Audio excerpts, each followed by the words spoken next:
Guhamagara kuri igisambo cy'igisaza.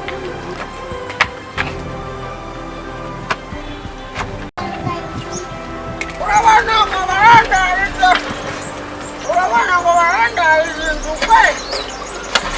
Inzu yanjye bayigize gusa ntibaheruka no kuba amafaranga. Mwana yanjye yari wirukanamo ariko ako ntabwo ari akuka k'inyamara. Barateka inyama badaheruka kunyishura inzu yanjye. Aka ni akuka k'inyama ndimo kumva.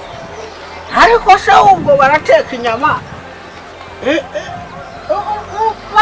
bamaze igihe batanyishura. Bigosha yemwe abahano bigosha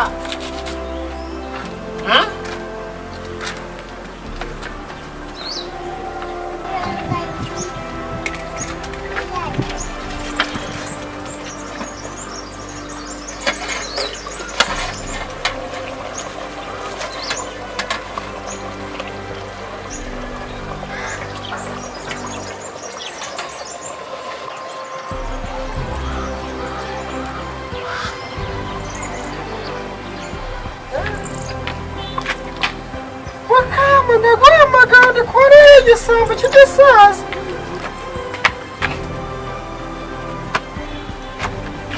Ikomuze endamwa ari ndimo kukuvangira ndimo no kumva kumunyu wakoze. Iki gisaza ndacyabaye hanyuma kukuvangira mwana wanjye ahubwo iki gisaza ndamwa ndimo kumva kumunyu wakoze.